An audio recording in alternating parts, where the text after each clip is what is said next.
Hello students. आज की video में जो हम टॉपिक पढ़ने जा रहे हैं वो है एल्जाइमर डिजीज़। इसके बारे में बात करें कि होती क्या है, तो ये एक जो डेमेंशिया कंडीशन होती है, ये एक डेमेंशिया का ही टाइप है। डेमेंशिया एक ग्रुप ऑफ डिसऑर्डर्स होता है जिसमें पर्सन की जो भी कॉग्निटिव एबिलिटीज़ होती है वो कम होने लग जाती है। पर्सन भूलने लग जाता है, डेली लिविंग के काम करने में प्रॉब्लम होती है उसको, तो वो कंडीशन होती है डेमेंशिया। तो जो एल्जाइमर डिजीज़ है वो डेमेंशिया का ही एक टाइप होता है। ओके। और मोस्टली जो डेमेंशिया केसेस देखने को मिलते हैं उसमें पर्सन को एल्जाइमर डिजीज़ पाई जाती है। ठीक है। तो अब इसके बारे में अपन जो पॉइंट वाइज पढ़ें तो इसको सेनाइल डेमेंशिया भी बोलते हैं। सेनाइल का मतलब है यहाँ पे रिलेटेड टू एज, यानी बढ़ती एज के साथ होने वाली बीमारी। ओके। अब इसके ये कैसे कैरेक्टराइज होती है, it is characterized by progressive impairment in memory, cognitive functions, judgment, language and activities of daily living. ये कंडीशन जो होती है ये एक प्रोग्रेसिव प्रॉब्लम होती है, यानी धीरे धीरे प्रोग्रेस करती है। जैसे जैसे पर्सन की एज बढ़ती जाती है वैसे वैसे कंडीशन प्रोग्रेस करती जाती है माइल्ड से सीवियर फॉर्म में। तो इसमें क्या क्या सिम्टम्स देखने को मिल सकते हैं, like impairment in memory, cognitive functions. Memory मतलब भूलने लगेगा, धीरे धीरे जो है भूलने की आदत बढ़ती जाएगी। कोग्निटिव फंक्शंस भी अफेक्टेड होंगे, लाइक थिंकिंग, लर्निंग, इंटेलिजेंस। ठीक है, जो इस तरह के जो कोग्निटिव फंक्शंस है वो भी अफेक्ट होंगे। यहाँ पर्सन की सोचने समझने की जो क्षमता है वो कम हो जाएगी। जजमेंट भी यहाँ पे नहीं कर पाएगा, लैंग्वेज डिफ़िकल्टी भी रहेगी। और जो भी एक्टिविटीज़ है डेली लिविंग की, यानी जो दिनचर्या के जो काम है उसको करने में उसको प्रॉब्लम होगी। ओके। तो इस कंडीशन को बोलते हैं एल्जाइमर डिजीज़। नेक्स्ट पॉइंट है Alois Alzheimer, a German neurologist, first describe the disease in 1907। सबसे पहले इस कंडीशन को डिस्क्राइब किसने किया था? एलोइस एल्जाइमर ने, और उन्हीं के नाम पर ही इसका कंडीशन का नाम पड़ा है एल्जाइमर डिजीज़। और इसको कब डिस्क्राइब किया था? 1907 में। He describe pathological changes now referred as neurofibrillary tangles and neuritic plaques are cause this condition. अब उन्होंने जब ये कंडीशन डिस्क्राइब की थी तो उन्होंने बताया था कि इसमें कुछ पैथोलॉजिकल चेंजेस देखने को मिलते हैं। यहाँ पे दो नाम आ रहे हैं, न्यूरोफिब्रिली टेंगल्स एंड न्यूराइटिक प्लेक्स। ये दो जो नाम हैं, ये दो ऐसी कंडीशंस होती है जिनकी वजह से एल्जाइमर डिजीज़ कंडीशन कोज होती है। अब ये क्या होते हैं, इनके पीछे मैकेनिज्म क्या होती है, वो मैं आपको पैथोफिजियोलॉजी में बताऊंगा। तो आपको इतना समझ में आ गया। अब बात करते हैं अपन नेक्स्ट इसके बारे, इसके कोजेज या रिस्क फैक्टर्स के बारे में। तो एग्जैक्ट कोज जो है इसकी वो अननोन है, यानी कि मेन प्रॉब्लम क्या रहती है या मेन रीज़न क्या रहता है इसके पीछे वो पता नहीं है। बट यहाँ पे कुछ रिस्क फैक्टर्स हैं जो ये कंडीशन कोज कर सकते हैं। रिस्क फैक्टर्स वो चीज़ें होती हैं जो किसी प्रॉब्लम को कोज कर सकते हैं, ज़रूरी नहीं है कि वो हर इंसान में ही कंडीशन कोज करें। ओके। तो इसमें कौन कौन से रिस्क फैक्टर्स हो सकते हैं, लाइक फर्स्ट वन है genetic abnormality like down syndrome. जो लोगों को डाउन सिंड्रोम की प्रॉब्लम होती है, ट्रायोसोमी 21, ऐसे लोगों में एल्जाइमर डिजीज़ हो सकती है। नेक्स्ट वन फैमिली हिस्ट्री, अगर किसी पर्सन की फैमिली में हिस्ट्री में प्रेजेंट है कि पहले किसी को एल्जाइमर हो चुका है तो जब हो सकता है कि पर्सन को भी हो। नेक्स्ट वन इंक्रीजिंग एज, जैसे जैसे एज बढ़ती जाती है तो ये प्रॉब्लम देखने को मिल सकती है। Next one head injury. और जो ये रिस्क फैक्टर्स हैं इनको मैं आपको एक साथ पढ़ के बता देता हूँ। Head injury, smoking, viral infections, coronary artery disease, hypertension, diabetes, increase blood cholesterol and impaired immunity. तो ये जितने भी रिस्क फैक्टर्स हैं इनकी वजह से ये कंडीशन कोज हो सकती है। अब मैं आपको यहाँ पे एक पॉइंट बताता हूँ कि जैसे ये जो रिस्क फैक्टर्स है ये डायरेक्टली कोज नहीं करते हैं, इनमें इंटरकनेक्शन होता है। कैसे होता है मैं एग्जांपल के थ्रू आपको बता देता हूँ। लाइक कोई पर्सन स्मोकिंग करता है, तो आपको पता है कि जो सिगरेट्स वगैरह होती है उनमें कुछ केमिकल्स पाए जाते हैं, निकोटीन वगैरह। ये केमिकल्स क्या करते हैं, जो ब्लड वेसल्स होती है उनको नुकसान पहुंचाते हैं, जो उनकी वाल होती है उनको डैमेज करते हैं धीरे धीरे। तो अगर मान लो ब्लड वेसल्स की वाल डैमेज हो रही है और अगर कोरोनरी आर्टरी डैमेज हुई, तो वहाँ पे कोरोनरी आर्टरी डिजीज़ होगी, एथेरोस्क्लेरोसिस की वजह से होगी। अब वहाँ पे क्या होगा, कोरोनरी आर्टरी डिजीज़ की वजह से हार्ट को ब्लड प्रॉपरली नहीं पहुँचेगा, तो क्या होगा, हार्ट प्रॉपरली अपना काम नहीं कर पाएगा, तो ब्रेन को भी प्रॉपर ब्लड ऑक्सीजन नहीं मिलेगी। इस वजह से अगर वहाँ पे एबनॉर्मली डैमेज हो रहा है ब्रेन में, तो उस वजह से क्या होगा, एल्जाइमर डिजीज़ होने के चांस हो सकते हैं। तो ये क्या इंटर कनेक्शन रहता है, रिस्क फैक्टर्स में डायरेक्टली कोज नहीं करता है। ठीक है, तो इस तरह से मैं आपको ये समझाना चाह रहा था। तो ये बात हो गई इसकी कोजेज एंड रिस्क फैक्टर्स की। नेक्स्ट वन अब बात करते हैं अपन इसके पैथोफिजियोलॉजी की, सॉरी। तो अब अपन यहाँ मैं आपको बताऊंगा कैसे वो जो दो मैंने आपको नाम बताए थे वो कैसे कोज करते हैं। तो जो भी इसके पॉजिटिव फैक्टर्स या जो रिस्क फैक्टर्स है उस वजह से होता क्या है, excessive formation of abnormal proteins. यहाँ पे जो भी रिस्क फैक्टर्स है उन वजह से ब्रेन में किन का डेवलपमेंट होता है, एबनॉर्मल प्रोटीन्स जो होते हैं उनका एक्सेसिव फॉर्मेशन होने लग जाता है ज़्यादा मात्रा में। अब वो एबनॉर्मल प्रोटीन्स कौन कौन से हैं, फर्स्ट वन है न्यूराइटिक प्लेग। जैसा मैंने आपको नाम बताया था, एक तो न्यूराइटिक प्लेग, ये कहाँ पे फॉर्म होते हैं, एट नर्व टर्मिनल्स, जो नर्व एंडिंग्स होती है, जो न्यूरॉन्स के नीचे जो नर्व एंडिंग्स होती है वहाँ पे फॉर्म होते हैं। नेक्स्ट वन है न्यूरोफिब्रिली टेंगल्स, ये कहाँ पे फॉर्म होते हैं, इन द सेल्स, जो न्यूरोनल जो नर्व सेल्स है उनके अंदर न्यूरोफिब्रिली टेंगल्स फॉर्म होते हैं। और न्यूराइटिक प्लेक्स कहाँ बन रहे हैं, नर्व टर्मिनल्स पे। तो ये जो भी रिस्क फैक्टर्स होते हैं उनकी वजह से यहाँ पे एबनॉर्मल प्रोटीन बनने लग जाते हैं ज़्यादा मात्रा में। न्यूरोटिक प्लेक तो नर्व टर्मिनल्स पे और न्यूरोफिब्रिली टेंगल्स सेल्स के अंदर। अब इस वजह से होता क्या है, next, these abnormal proteins damage the neurons and block transmission of signals। अब ये जो यहाँ पे ये एबनॉर्मल प्रोटीन्स एक्यूमुलेट हो रहे हैं नर्व सेल्स के अंदर या न्यूरॉन्स के अंदर, ये क्या करेंगे, नर्व सेल्स को या न्यूरॉन्स को डैमेज कर देंगे। ठीक है, जिस वजह से क्या होगा, न्यूरॉन्स का मेन फंक्शन ब्लॉक हो जाएगा। मेन फंक्शन क्या होता है इनका, न्यूरो ट्रांसमिशन करना। नर्व सेल्स के बीच में क्या होता है, ट्रांसमिशन होता है, सिग्नल्स जाते हैं ब्रेन से, जो भी है तो फंक्शंस कंट्रोल होते हैं बॉडी के, यही होता है। तो अब जब नर्व डैमेज होगी तो क्या होगा, जो सिग्नल्स होंगे, जो न्यूरो ट्रांसमिशन होगा वो ब्लॉक हो जाएगा। ओके, नेक्स्ट वन, अब यहाँ पे क्या देखने को मिलेगा, जो भी नर्व ट्रांसमिशन सिस्टम ब्लॉक हुआ है उस वजह से ब्रेन के जो भी नॉर्मल फंक्शन है वो क्या हो जाएंगे, रुक जाएंगे। ओके, अगर ब्रेन से सिग्नल्स ही नहीं जा रहे हैं बॉडी को तो क्या होगा, ब्रेन के जो भी फंक्शंस है वो लॉस हो जाएंगे, एब्रप्ट हो जाएंगे। तो कौन सी कंडीशन देखने को मिलेगी, एल्जाइमर डिजीज़। तो आपको समझ में आ गया क्या मैकेनिज्म होती है इसके पीछे। जो भी एबनॉर्मल प्रोटीन्स होते हैं, न्यूरेटिक प्लेक एंड जो न्यूरोफिब्रिली टेंगल्स है, ये क्या करते हैं, नर्व सेल्स को डैमेज करते हैं। इस वजह से जो न्यूरो ट्रांसमिशन होता है वो ब्लॉक हो जाता है और इस वजह से एल्जाइमर डिजीज़ देखने को मिलती है। अगर नर्व सिग्नल ट्रांसमिट नहीं होंगे तो नर्व ब्रेन फंक्शन नहीं करेगा, जो कोग्निटिव फंक्शंस वगैरह हैं वो ब्लॉक हो जाएंगे और भी अदर फंक्शंस ब्लॉक हो जाएंगे। तो उस कंडीशन को क्या बोलेंगे, एल्जाइमर डिजीज़। समझ गए। अब बात करते हैं अपन इसकी जो क्लिनिकल फीचर्स है। तो जो एल्जाइमर डिजीज़ है इसके क्लिनिकल फीचर्स जो स्टेजेस में देखने को मिलते हैं, 3 स्टेज होती है यहाँ पे इसकी एल्जाइमर डिजीज़ की, माइल्ड, मॉडरेट एंड सीवियर। यानी कंडीशन जैसे प्रोग्रेस करती है धीरे धीरे वैसे सिम्टम्स सीवियर होते जाते हैं, माइल्ड, मॉडरेट एंड सीवियर। तो फर्स्ट स्टेज जो होती है वो होती है माइल्ड स्टेज। इसकी ड्यूरेशन होती है 1 से 3 साल की। ओके, शुरू के जो इनिशियल पीरियड होता है वो स्टेज। अब इसमें क्या सिम्टम देखने को मिलेंगे, माइल्ड मेमोरी लॉस, थोड़ा बहुत मेमोरी लॉस होगा पर्सन का।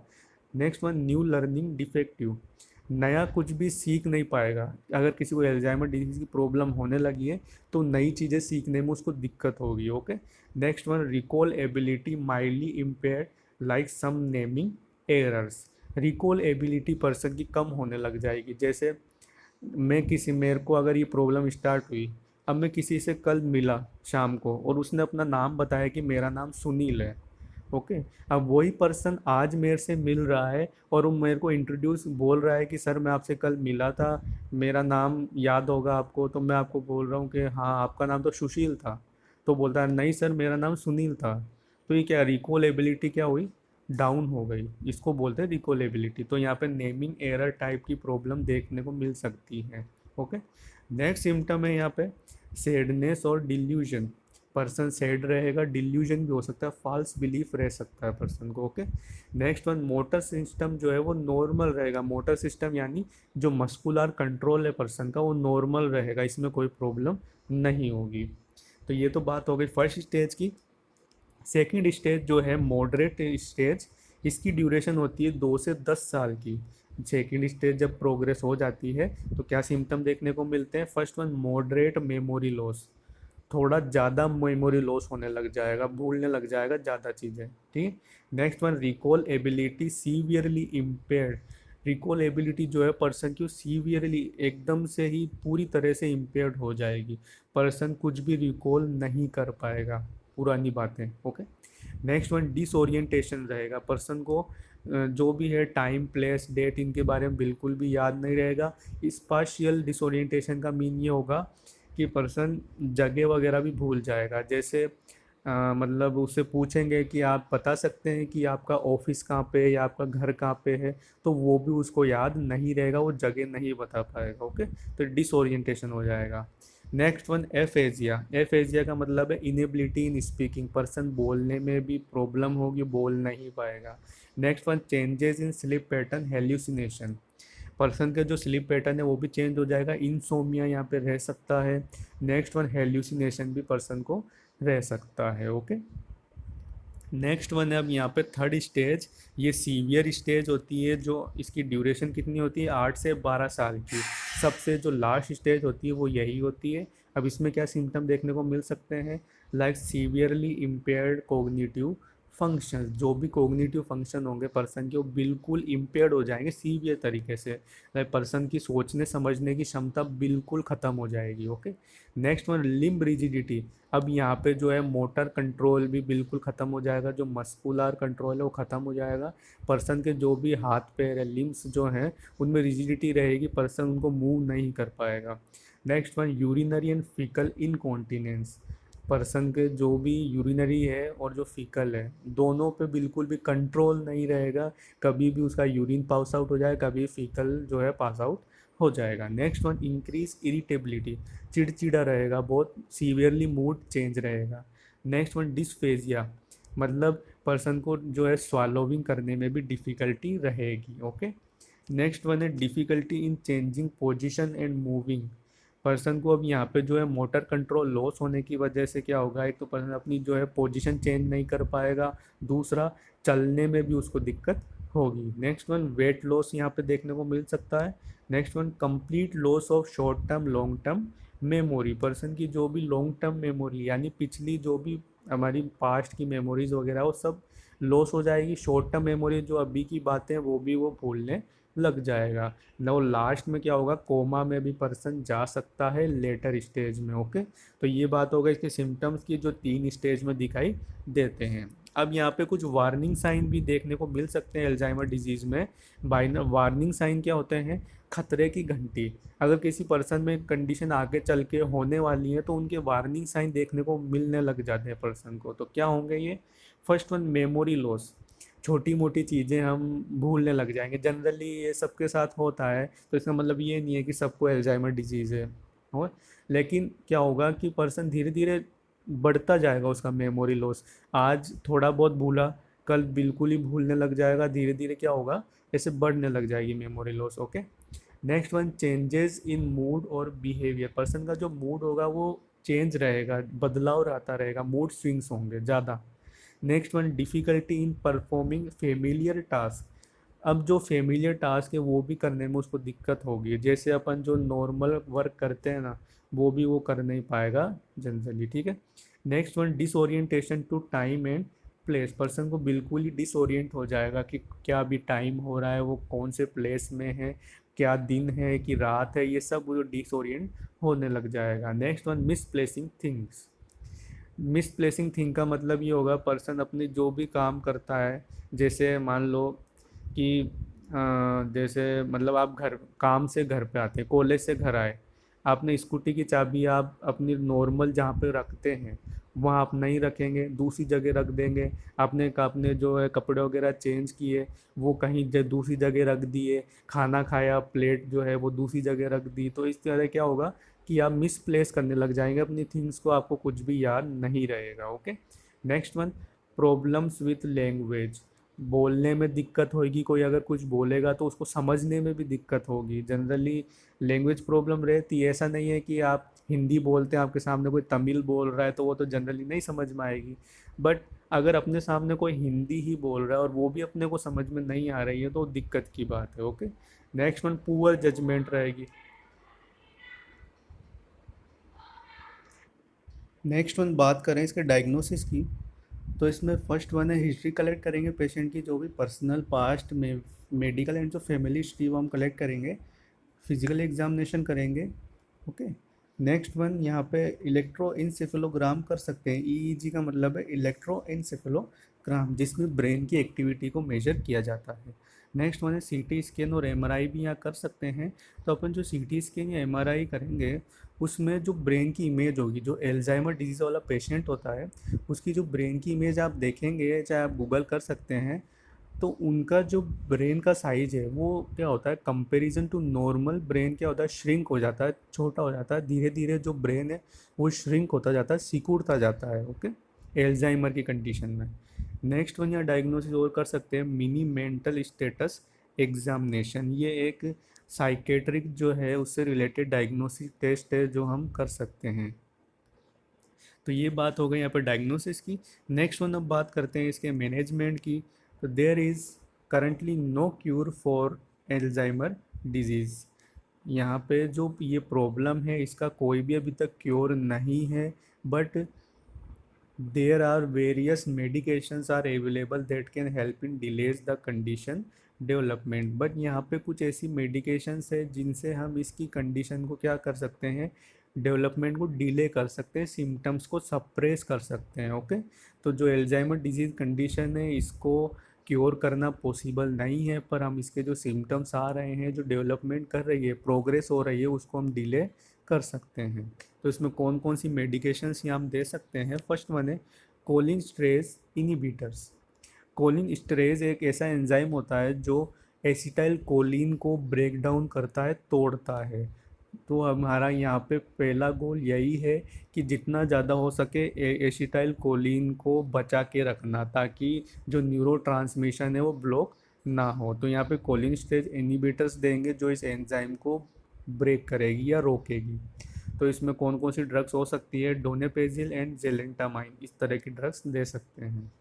नेक्स्ट वन है मेमोरी इन्हेंसिंग ड्रग्स। ये वो ड्रग्स होती है जो मेमोरी को इन्हेंस करती है, लाइक कोलिन, लेसिथिन एंड डेनोल। ये क्या एसिटाइल कोलिन के प्रीकर्सर्स होते हैं, यानी कि ये बॉडी के अंदर जाने के बाद किस में कन्वर्ट हो जाते हैं, एसिटाइल कोलिन में। ओके। नेक्स्ट वन है एंटी साइकोटिक्स ड्रग्स। अभी एंटी साइकोटिक्स यहाँ पे क्यों दे रहे हैं, क्योंकि यहाँ पे जो साइकोटिक सिम्टम्स दिख रहे हैं like agitation, confusion, hallucination and delusion, ये सिम्टम क्या है, एक साइकोसिस के टाइप हैं। तो इन सिम्टम्स को ट्रीट करने के लिए यहाँ पे एंटी साइकोटिक्स दे सकते हैं, like haloperidol. Okay. Next one है यहाँ पे एंटी डिप्रेसेंट ड्रग्स भी दे सकते हैं अगर डिप्रेशन यहाँ पे प्रेजेंट है तो उसको ट्रीट करने के लिए। नेक्स्ट वन है other medications like anti inflammatory और एंटी इन्फेक्टिव ड्रग्स में also given as doctor prescription. अब यहाँ पे जो एंटी इन्फ्लामेटरी ड्रग्स और एंटी इन्फेक्शन ड्रग्स ये भी प्रोवाइड कर सकते हैं अगर प्रिस्क्राइब की गई है डॉक्टर की तरफ से। ओके। तो ये बात हो गई इसके फार्मोलॉजिकल अप्रोच की। नेक्स्ट वन है इसके बाद नॉन फार्मोलॉजिकल अप्रोच। इसमें आप ये पॉइंट्स देख लीजिए, इन पॉइंट्स को मैं नर्सिंग मैनेजमेंट में समझाऊंगा डिटेल में। ओके। तो आप पॉज करके ये लिख सकते हैं। बाकी अब नेक्स्ट बात करते हैं इसके नर्सिंग मैनेजमेंट की। तो इसमें फर्स्ट पॉइंट है, the goal of care is to help the patient in maintaining his और हर डेली लिविंग। अब यहाँ पे इस कंडीशन को हम क्योर नहीं कर सकते हैं, बट सिम्टम्स को हम सप्रेस कर सकते हैं। तो नर्सिंग केयर का जो है पहला गोल क्या होगा, मेन गोल क्या होगा कि पर्सन की जो डेली लिविंग अफेक्ट हुई है उसको हम मेंटेन करें, जैसी उसकी नॉर्मल डेली लिविंग है उसको मेंटेन करना ज़रूरी है। Next one, provide a quiet environment to patient whether he remains calm and focus on his activities। अब हमको क्या करना है कि पेशेंट को ऐसा इन्वायरमेंट प्रोवाइड कराना है जो शांत हो, क्वाइट हो एकदम, जिसमें पेशेंट एकदम काम रह सके, शांत रह सके और अपनी जो भी एक्टिविटीज़ है उन पे फोकस कर सके। ओके, नेक्स्ट वन है encourage for physical exercise and therapies like yoga और मेडिटेशन। अब यहाँ पे पर्सन को थोड़ी बहुत एक्सरसाइज करने के लिए भी हमें encourage करना है और योगा और मेडिटेशन के लिए भी encourage करना है। यहाँ पे पर्सन को म्यूज़िक थेरेपी भी दे सकते हैं ताकि पेशेंट जो काम रहे और अपनी एक्टिविटीज़ नॉर्मली कर सके। नेक्स्ट वन है ensure about his safety because patient is more prone to injury due to low brain function. अब यहाँ पे क्या होता है कि फंक्शन क्या है, सॉरी, जो पर पेशेंट है उसके जो ब्रेन फंक्शन है वो कम हो जाते हैं, लो रहते हैं, दिमाग काम नहीं करता है पर्सन का, तो पर्सन को जो है इंजरी होने के चांस बहुत ज़्यादा होते हैं। इसलिए हमने क्या करना है कि उसकी सेफ्टी का ध्यान रखना है। ओके, नेक्स्ट वन है helps in taking medications at time. दूसरा, जो पर्सन है उसको भूलने की प्रॉब्लम है, पर्सन को याद नहीं रहेगा तो उसको ये भी प्रॉब्लम रहेगी कि वो अपनी जो दवाइयाँ है वो टाइम से नहीं ले पाएगा। तो हमें क्या करना है, उसमें पर्सन की हेल्प करनी है, जो फैमिली मेम्बर्स हैं उनको भी हेल्प करनी है पर्सन को दवाई देने में टाइम से। ओके, नेक्स्ट वन है encourage patient to do activities like play mind game solve puzzles. अब पर्सन को क्या करना है कि ऐसे गेम्स खेलने के लिए इंकरेज करना है जो उसकी माइंड की एक्टिविटी को इम्प्रूव कर सके। नेक्स्ट वन है make a daily routine time table for patient so it don't forget anything. अब क्या करना है कि पेशेंट का एक डेली रूटीन का एक टाइम टेबल बना देना है ताकि वो उस टाइम टेबल को देख के अपने काम कर सके, उसको याद रहेगा कि मेरे को इस टाइम ये करना है, इसलिए टाइम टेबल यहाँ पे बनाना है। लो लास्ट वन है encourage patient to take healthy diet. जो हेल्दी डाइट लेनी है वो सबसे ज़रूरी है, क्योंकि अगर पेशेंट के जो हेल्थ स्टेटस है वो इम्प्रूव रहेगा तो पेशेंट नॉर्मली अपने काम कर पाएगा। ओके, तो ये नर्सिंग मैनेजमेंट की बात हो गई और ये कंडीशन कंप्लीट हो गई। अगर आपको इसमें कोई भी प्रॉब्लम हो तो आप कमेंट करके पूछ लीजिए। Thank you.